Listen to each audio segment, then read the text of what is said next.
We're here with the Jewish Uncensored. Welcome back. We're here today with Karoline Leavitt, the new press secretary for Trump, and I think everyone's becoming a great fan of hers. Love her attitude. She's direct. She doesn't avoid questions, and she actually gives tough answers.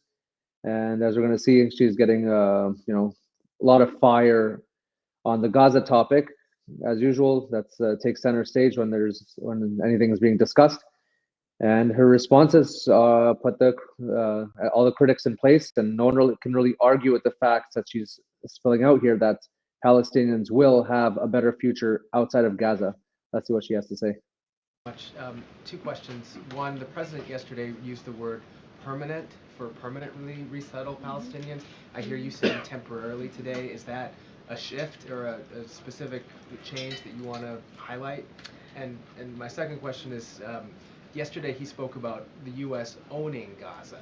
Who owns Gaza now, and how would the U.S. acquire ownership? Well, Gaza is currently run by Iranian-backed terrorists in the Middle East, Hamas, who we all agree, I think everybody in the region agrees, that can no longer stand. Just look at the events of October 7th and the events since.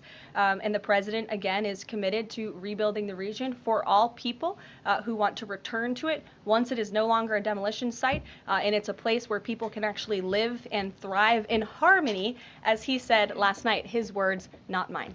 Daniel. Permanent versus temporarily resettle? The president has made it clear that they need to be temporarily relocated out of Gaza for the rebuilding of this effort. Again, it's a demolition site right now. It's not a livable place for any human being. And I think it's actually quite evil to suggest that people should live in such dire conditions. Daniel. Caroline, thank you. For today? Thank you. On Gaza, the president has spent basically his entire public career criticizing foreign entanglements, nation building, sending American troops to fight abroad, particularly in the Middle East. This plan seems like it could ultimately involve all of those things. Can you explain this reversal and how building and owning Gaza squares with America First foreign policy? I would reject the premise of your question that this forces the United States to be entangled in conflicts abroad. The president has not committed to putting boots on the ground in Gaza.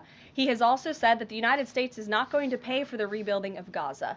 His administration is going to work with our partners in the region to reconstruct this region. And let me just take a step back here, because this is an out-of-the-box idea. That's who President Trump is. That's why the American people elected him.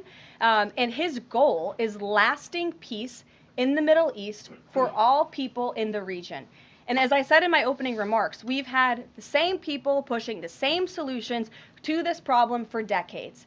And it's been made very clear to the president that the United States needs to be involved in this rebuilding effort to ensure stability in the region for all people. But that does not mean boots on the ground in Gaza. It does not mean American taxpayers will be funding this effort. It means Donald Trump, who is the best deal maker on the planet, is going to strike a deal with our partners in the region. He did not rule out American troops in Gaza last night. Are you doing that now? I am saying that the president has not committed to that just yet. He has not made that commitment, and you know that. And on the foreign partners, the Jordanians, the Egyptians, the Saudis have already panned this plan. What foreign partners, if any, have expressed any interest in being part of it? Well, the president has said he's been socialing this idea for quite some time. He's been thinking about this. He said in his remarks last night, this was not a decision or an announcement that he takes lightly. And the president has already spoken to the President al-Sisi. In fact, that was his first foreign leader call. He's meeting with the King of Jordan, King Abdullah, next week. He spoke with the King of Bahrain. He spoke with the Crown Prince of Saudi Arabia. And he has made it very clear, he's been very vocal, that he expects our partners in the region, particularly Egypt and Jordan, to accept Palestinian refugees temporarily so that we can rebuild their home. I'd like to show you some images of Gaza that were taken. Fox News aired this. I mean, that is, as they put it, in an apocalyptic scene in Gaza. This is an uninhabitable place for human beings. Do you really think that families can live their dream in a region that looks like this, with no running water, no electricity? And the special envoy to the president, Steve Witkoff, recently traveled to Gaza, as you all know. And he came back with images that he showed the president of the dire situation here. And the president made this decision with a humanitarian heart for all people in the region. There you have it. I love how this plan really just slips the rug underneath Hamas's feet. They have basically zero relevance once we sort of mop up there and, God willing, get our hostages back home. There's going to be no more Hamas. They have no more rulership once we take the Palestinians out. Where are they going to go? And they're going to be dispersed and sent to other countries, and they'll have to reband there, seemingly, if they're able to get out, if we don't take care of them first. And again, no one expected this curveball. This video was from a few days ago, so they've elaborated on the plan since then. Since then, Trump has met with the King of Jordan, and the Arab nations are having a whole summit regarding this topic alone.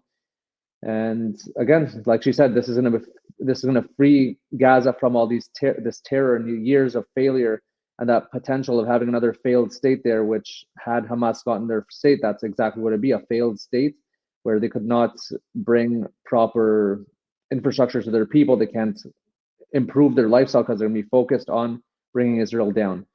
And again, we're all excited to see how this plan pans out as the talks continue and the ball gets rolling.